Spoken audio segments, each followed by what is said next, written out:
Welcome back, my superfluous seeds of sunshine. Today we're literally going to talk about what's going on in the car industry, how car dealers were screwing buyers, and on top of it, banks even played a major role.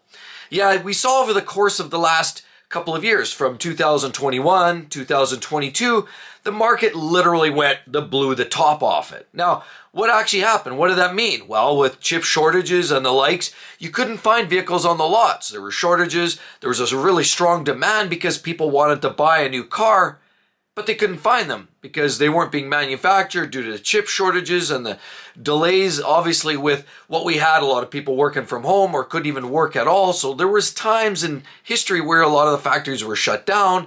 Chip shortages just basically meant that a lot of backlog. There was orders, there were not vehicles on the lot, and it just created this buying frenzy.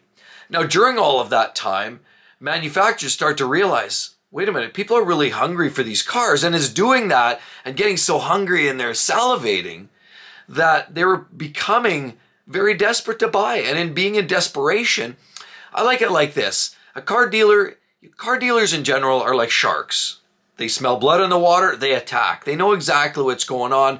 They have a good health check on what's happening in the industry. And what was happening was there wasn't enough demand, or there was way too much demand and not enough supply. And when you have a set of circumstances like that, you have a circumstance where you can actually start gouging, and you can start adding prices, and you can start pushing margins and increasing add-ons, market adjustment fees, packaging vehicles up, selling it as is. No, that's the way we sell it. This is what I've experienced. I personally experienced that going to buy our new Toyota Camry a couple of years ago. But that's exactly what was happening. Was dealers were screwing customers by all these add-ons and throwing these extra parts. But did that mean you shouldn't buy a car? Well, some people needed a car, right? I mean, we bought a car during the probably historically the worst time you could ever buy one. Now, I don't feel we got hosed because we didn't take any of the extras, and we did pay sticker. We had to wait 6 months, but ultimately we walked out paying more or less what the car was worth, which is good. We felt okay with that. We didn't take any money off the sticker, which conventionally and traditionally you do. But what was happening was a lot of people were overpaying because certain manufacturers were saying, hey, we've got this very popular new model, this SUV, Palisade, or something like that, that people wanted. But then what happened was dealers started smelling that blood. And so they started jacking prices up, market adjustment fees, adding all kinds of extra costs. And we also know that everything was ballooned. The value of cars weren't really there. It was artificially inflated, truly artificial. It was all artificial. And there was no real substance to why they were tacking on these prices. They did it because they could. It's almost like a lot of the food stores these days. We know there's no secret there that a lot of people are getting, they're feeling pretty hard done by because these food stores are telling you that they're not barely getting by. And yet, at the end of a quarter, at the end of a year, they're bragging about all of the record profits that they're making, and the CEOs are pocketing and they're getting richer every single year. But the reality is there's a lot of smoke and mirrors in this whole economy of sorts. And what was happening was people were paying more and more. And somebody comes in there and paid $5,000 more because Joe Blow was standing there looking at the same car and the dealer was working them against each other. And they sort of created this environment, especially with highly sought after vehicles that people really want to get their hands on.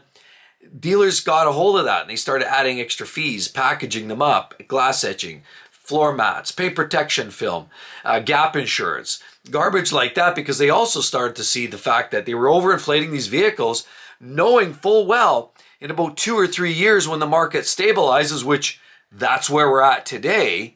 They knew that because it was not sustainable. And so what we have is a situation where we knew pretty much drive the car off the lot. And for about a year or so in that 21 to 20, early 23, we still saw a situation where the value was still high. There was still a strong demand even for late model used. Certain models in the used sector were hard to get a hold of, and so people were still paying high dollars, and therefore depreciation was minimal. But this last couple of quarters, the end of Q3 or Q4 of 23 and now into Q4 or Q1 here of 24, we're starting to actually see a shift. And that shift means that prices on used cars have come back down to where they probably should have been in the first place, or not quite there yet, but they're starting to drop down. And so now you had these people that were way overpaying, sometimes 5, 10, 20%, even more above sticker price. Then once the dust settles, which it's starting to settle, by the way, all those people that bought in at these high prices in 2021, sort of the end of 21 into mid 22, sorry about that, then we're at a place where all of a sudden those prices have not just gradually dropped, they kind of took this hard dip. And so now we're in a place, think about this. So if you bought your car in 21, now we're rolling to 24. It seems like just yesterday, but a lot of people are buying their cars. 3 years, the warranty's gone. After the warranty's gone, a lot of people feel the itch to trade it in, sell it off. Most people don't want to sell their cars privately because they got to deal with tire kickers, psychos, all the knickknacks, and all these people that show up at your door or phone say they'll meet you and then they don't meet you. So a lot of people, there's a lot of drawbacks to selling privately.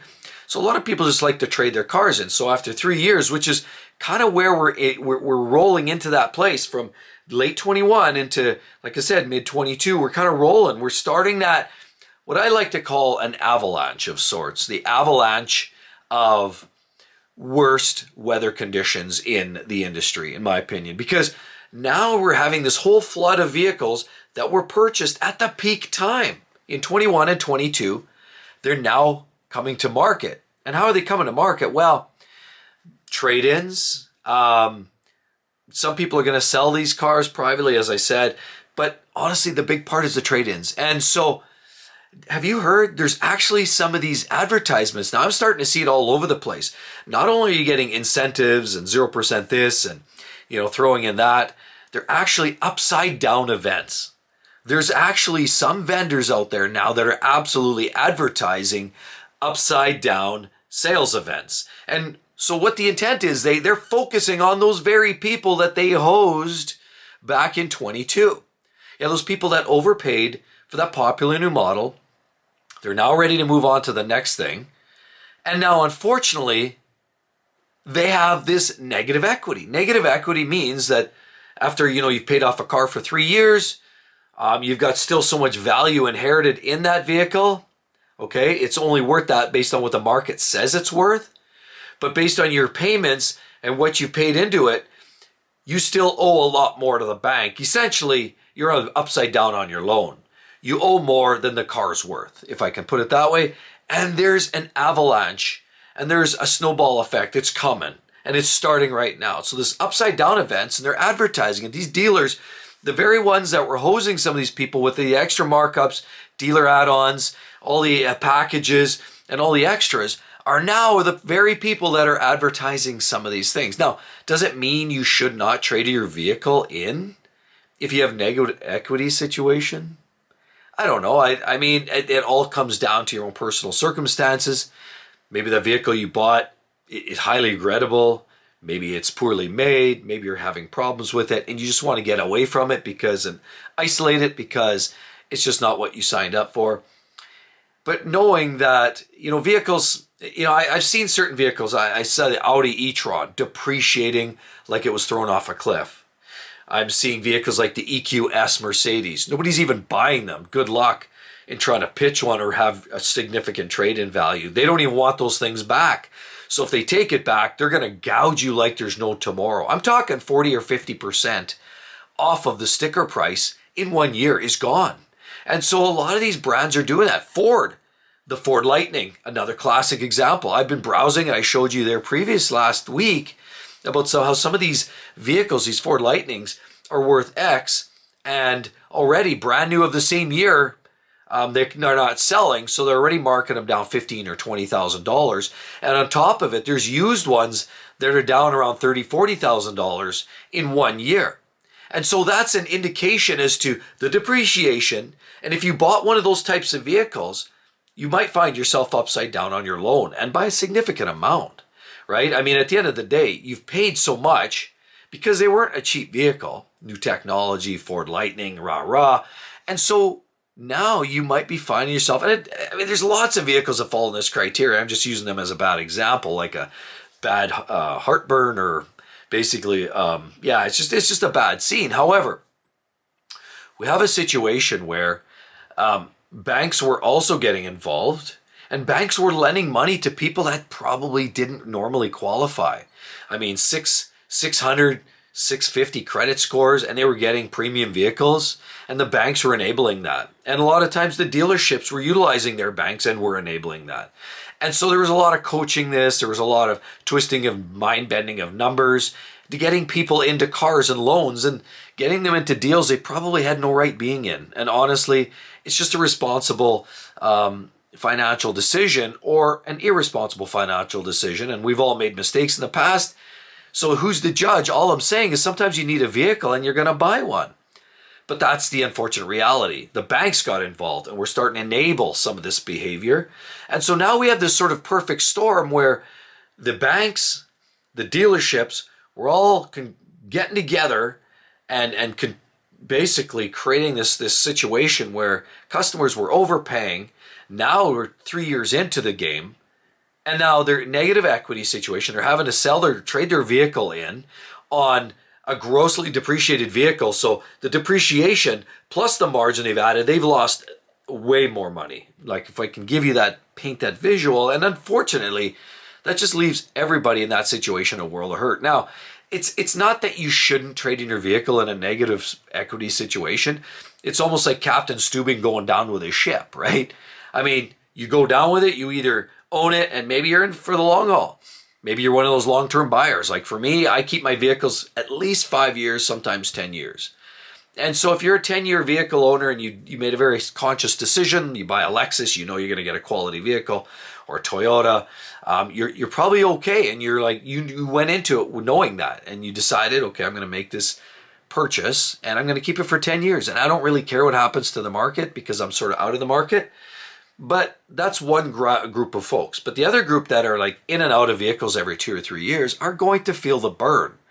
And so it's not that you don't trade it in. What I do suggest though is remember, as soon as you adding, remember this, some of these people bought at the hot time, even before when we were still lower interest rates. So if they were on a fixed interest rate at a low buy-in point, because remember, before this whole storm, just as it started, there was like zero rate, like 0%, 1.9%, like rates that were, I don't even know if we'll ever see them again, but there was rates that were extraordinarily low. And because they were so low, we had a situation where people were buying and scrambling. But now, what you could find is you need to get into something new, and now you're having to basically cop out all this extra cash, right? To cover the difference on your equity, your negative equity.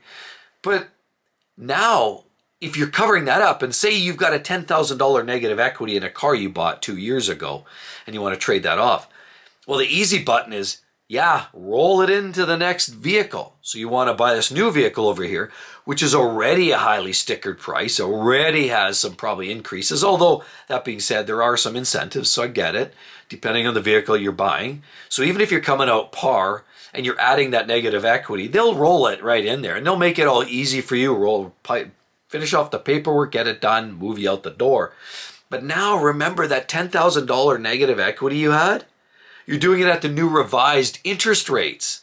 So if you've got that $10,000 and you're now adding at an 8% interest rate or a 6% interest rate, and if you're not subject to one of those aggressive interest rates that you're getting right now, which there are some, but there's still lots that aren't, and now you're buying in that extra 10 grand you're actually charging at the higher interest rate, you lose big time.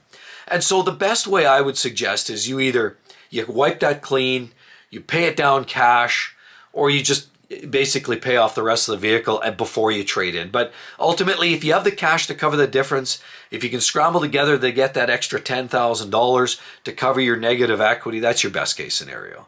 So at the end of the day, banks enabled low credit scores. We're getting high interest, high dollar loans.